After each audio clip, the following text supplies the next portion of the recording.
Syntax के कुछ और रूल के बारे में जानेंगे जो आज एंड होगा सिंटेक्स का।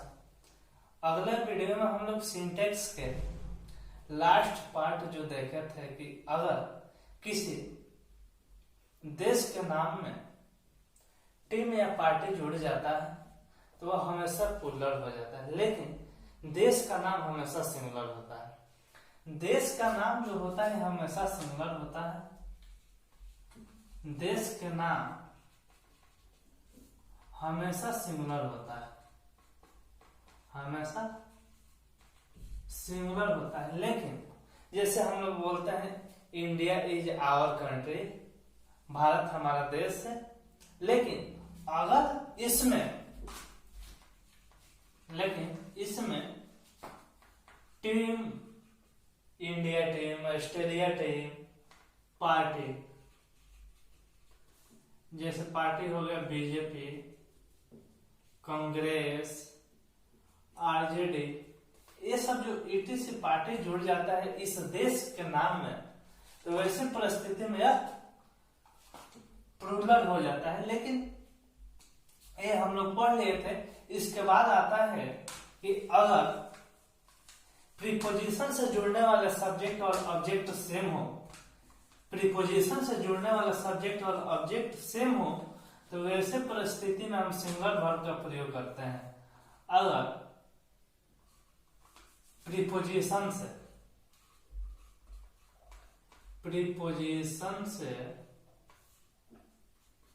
जुड़ने वाले सब्जेक्ट और ऑब्जेक्ट सेम हो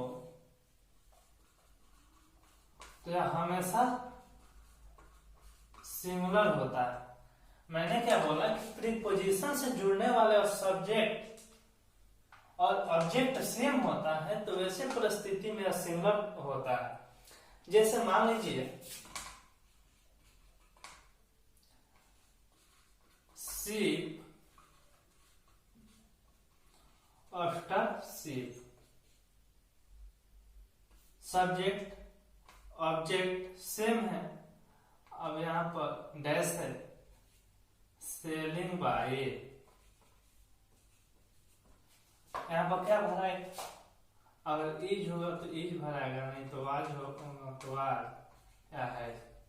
ये तीनों सही है। लेकिन यहाँ पर अगर आर दे देता है, वेयर दे देता है, हैव दे देता है, तो ये तीनों गलत हो जाएगा। क्योंकि मैंने बोला कि प्रीपोजिशन से जुड़ने वाले जो सब्जेक्ट और ऑब्जेक्ट होते हैं अगर वह सेम आता है तो वह सिंगुलर वर्ब का प्रयोग होता है। और इसके बाद एक जो और रूल होता है, यह रूल नंबर लिख लीजिएगा। इसके बाद एक और रूल आता है कि अगर एंड से दो सब्जेक्ट जुड़ता है और किसी एक के पहले डिटरमिनेंट लगा होता है तो वह हमेशा सिंगुलर होता है। अगर एंड से जुड़ने वाले सब्जेक्ट हो और दोनों के पहले डिटरमिनेंट लगा हो तो वैसे परिस्थिति में वह प्लूरल हो जाते हैं। जैसे मान लीजिए मैंने बोला कि अगर एंड से जुड़ने वाले सब्जेक्ट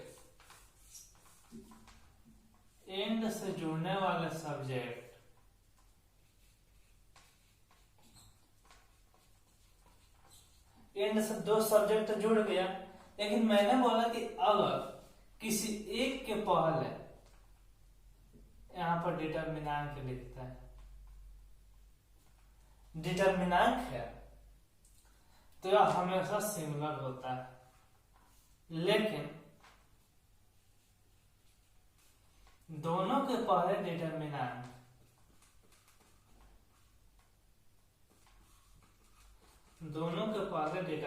लग जाए तो यह हमेशा प्लूरल होगा। अब यहाँ पर क्वेश्चन उठता है कि आखिर डिटरमिनेंट वर्ड जो आपने बोला, यह डिटरमिनेंट वर्ड क्या होता है? मैंने बोला कि एंड से जुड़ने वाले सब्जेक्ट जुड़ा हो और दोनों के पहले डिटरमिनेंट लगा हो तो वह पोलर होता है, लेकिन किसी एक के पहले डिटरमिनेंट लगा हो तो हमेशा सिंगुलर होता है। फिर उसके बाद मैंने बोला कि डिटरमिनेंट में जो वर्ड्स आते हैं वो क्या है, तो डिटरमिनेंट में आने वाले जो वर्ड्स होते हैं ए हो गया, ए हो गया, ए या एन हो गया, द हो गया, माई हो गया, आवर हो गया, इतने से बहुत सारे वर्ड्स हो सकते हैं डिटरमिनेंट पे आने वाले वर्ड। जैसे मान लो कि यहां पर है द से लेकर बनाते हैं एग्जाम्पल, एग्जाम्पल लिखते हैं कि द ट्रेन लिखते हैं, द ट्रेन एंड बस डैश, इसके बाद कुछ होगा पहला सेंटेंस। दूसरा सेंटेंस मैंने बोला कि the train and the bus,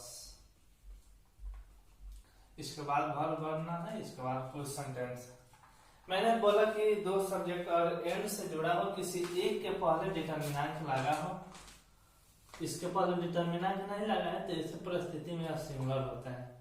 लेकिन दूसरा में मैंने बोला कि अगर दो सब्जेक्ट एंड से जुड़ा हो और दोनों के पहले डिटरमिनेंट हो तो वैसे परिस्थिति में पोलर हो जाता है, तो आर का प्रयोग होता है। इसके बाद जो रूल्स है सिंटेक्स का, कि यदि किसी सेंटेंस में,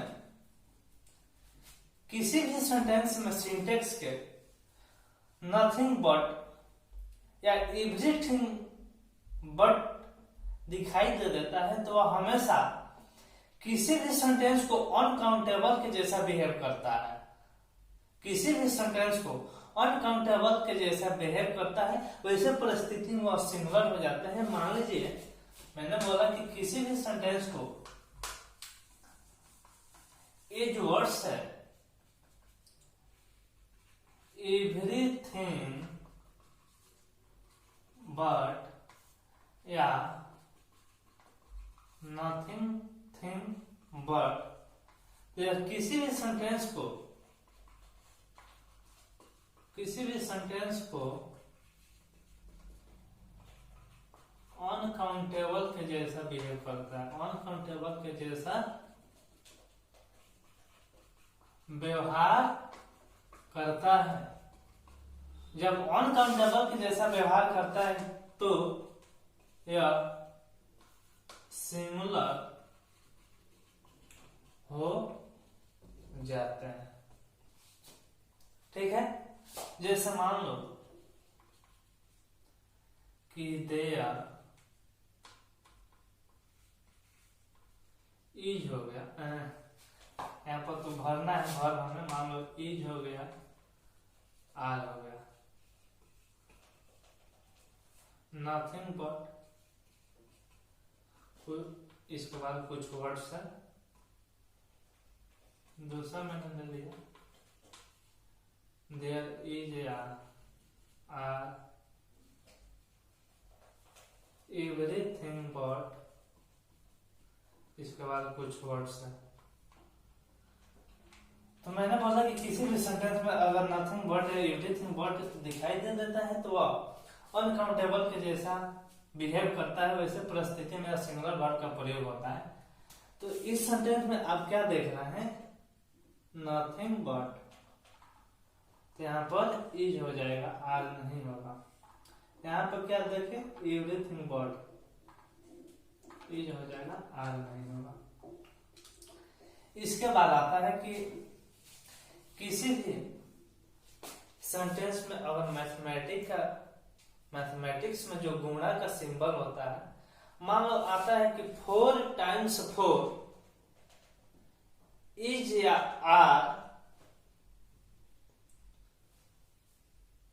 इज या आर क्या 16, 4 टाइम्स 4 इज या आर 16, नहीं समझ में आया आपको। देखो मैंने क्या बोला कि मैथमेटिक्स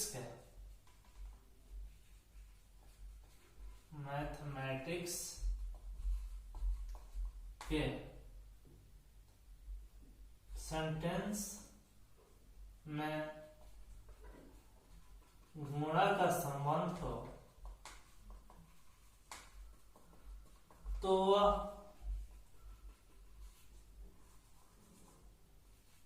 वह सिंगुलर, प्लूरल दोनों होता है। जैसे सेंटेंस मैंने लिखा कि 5 इंग्लिश में लिखते हैं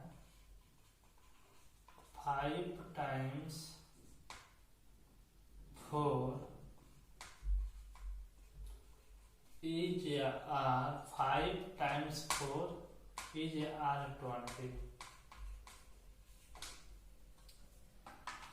5 में 4 से गुणा कर देंगे तो 20 हो जाएगा। मैंने लिखा कि 5 times 4 is r 20। मैंने बोला कि मैथमेटिक्स के सेंटेंस में गुणा का संबंध होता है तो वैसे परिस्थिति में सिंगुलर और प्लूरल दोनों होते हैं। यहाँ पर सेंटेंस के हिसाब से मान लो सेंटेंस में दे दिया 5 times 4 is 20। दूसरा ऑप्शन दिया कि 5 times 4 are 20। 3 नंबर दिया कि ए और सी दोनों, ए और बी दोनों, और डी में दिया कि नॉन ऑफ दी। तो उसमें सी आंसर होगा। इज का भी प्रयोग होता है और आर का भी प्रयोग होता है। उसके बाद ये तो मल्टीपल वाला हो गया, लेकिन इसके बाद आता है कि अगर एंड से 2 अंक जुड़ता है, 2 अंक का मतलब क्या, 2 and 2 इज या आर 4। तो इसमें एक वैज्ञानिक था, एन लेविस नामक वैज्ञानिक ने, उन्होंने क्या बोला कि ये जो 2 and 2 होते हैं इन दोनों वर्ड्स को अलग अलग नाम मान लिया और बोला कि जो ये 2 है और जो 2 है ये दोनों अलग अलग नाउन है, यानी अलग अलग सब्जेक्ट हैं, तो प्लूरल हो जाएगा। लेकिन बेसिकली ऐसा होता नहीं है।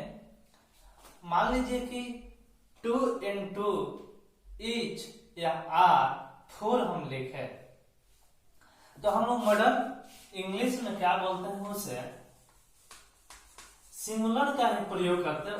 वो जो एन लेविस नामक वैज्ञानिक है, ये कोई फिजिक्स थोड़े है कि यहाँ पे एक्सपेरिमेंटल चलता है, नहीं, फिजिक्स में वो सब चलता है, लेकिन इंग्लिश में मॉडर्न फिजिक्स में सब चेंजिंग कर दिया गया। उसमें बोला गया कि अगर यदि 2 अंक एंड से जुड़ा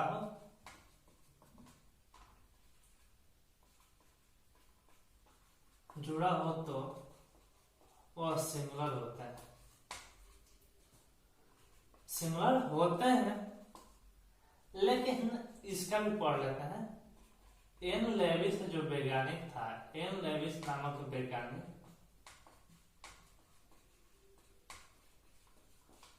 इन दोनों अंकों को अलग अलग नाउन बोला, इसी आधार पर प्लूरल बना दिया। लेकिन हम लोग मॉडर्न इंग्लिश में इसका यूज करते हैं, इसका यूज नहीं करते हैं। अगर बाई चांस अगर बोलता है सेंटेंस में कि सेंटेंस में अगर आ जाता है कि एन लेविस के अनुसार, अकॉर्डिंग टू एन लेविस, तब यह सेंटेंस देता है कि 2 and एंड ऐसे भी जुड़ा हो सकता है, बता रहा है ऐसे भी जुड़ा हो सकता है। मॉडर्न इंग्लिश के अनुसार इसमें इज रहेगा, लेकिन जो आधुनिक पहले वाले में था उसमें आर हो जाएगा। ए है एम लेविस के अनुसार, इसी को याद रखना है, ए वाला, ए नहीं पूछता। इसके बाद हम लोग को पढ़ना है कि अगर देयर से कोई सेंटेंस शुरू होता है तो उसमें जो देयर से सेंटेंस शुरू होता है तो उसके सब्जेक्ट के अनुसार हम सिंगुलर या प्लूरल वर्ब का प्रयोग करते हैं। जैसे मान लो लास्ट रूल है सिंटेक्स का, इसके बाद आप सेंटेंस क्वेश्चन बना सकते हैं, किसी भी बुक से क्वेश्चन नहीं फंसेगा ना। इसके बाद और जो सिंगुलर प्लूरल का बेसिक जो वर्ड्स है और सेंटेंस में दिखाई दे दे तो कौन सिंगुलर हो जाता है कौन प्लूरल हो जाता है उसको हम बता देते हैं, उसके बाद एंड हो जाए। इसके बाद एक या दो और रूल होगा, खत्म हो जाएगा। मैंने क्या बोला कि देयर से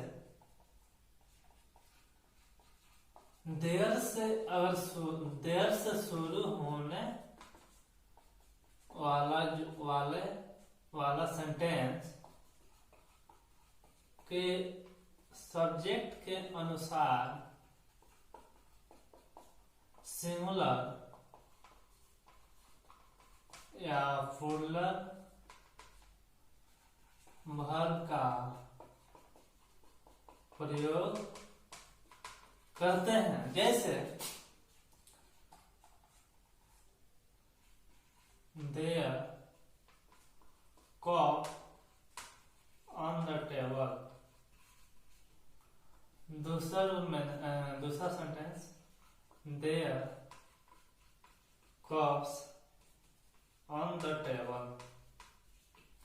मैंने क्या बोला कि देयर से शुरू होने वाला जो सेंटेंस होता है वह सब्जेक्ट के अनुसार सिंगुलर या प्लूरल वर्ब का प्रयोग करता है। मैंने यहाँ पर देयर से सेंटेंस शुरू किया है, यहाँ पर देयर से सेंटेंस शुरू किया है, इसका सब्जेक्ट क्या है, कप है। बोल रहा है कि इस टेबल के ऊपर एक कप को रखा गया है। यहाँ पर क्या है, एक कप, तो एक यानी सिंगुलर, तो ऐसे परिस्थिति में हम इज का प्रयोग करेंगे। लेकिन यहाँ पर बोला है कि देयर कप्स, कपों की संख्या ढेर है, ज्यादा है, उसको गिनती नहीं कर सकते हैं। मान लो एक से ज्यादा होगा, 2, 4, 6, 8, 10 इनफाइनाइट हो सकता है। तो वैसे परिस्थिति में हम आर का प्रयोग करेंगे। मैंने बोला क्या है कि देयर से शुरू होने वाले जो सेंटेंस होते हैं उसके सब्जेक्ट के अनुसार हम सिंगुलर या प्लूरल वर्ब का प्रयोग करते हैं। तो यहाँ पर जो कप्स है तो इस कप्स के अनुसार हम वर्ब का प्रयोग करेंगे। ठीक है। अब देखिए कुछ सिंटेक्स के अलग अलग वर्ड्स होते हैं कि अगर वह वर्ड्स उस सेंटेंस में दिखाई दे देता है तो उसको सिंगुलर मान लेंगे। कुछ वर्ड्स जो होते हैं अगर उसको दिखाई दे दिया तो उसको प्लूरल मान लेंगे। उस वर्ड्स को हमेशा याद रखना है, हम उसको बता दे रहे हैं। मान लो अगर आपको थिप दिखाई दे दिया, थिप माने चोर, तो थिप अगर आपको दिखाई दे देता है तो उसको क्या बोलेंगे, और ऐसे से मान लो आपको इंफॉर्मेशन दिखाई दे दिया तो उसको क्या बोलेंगे, बता दे रहे हैं।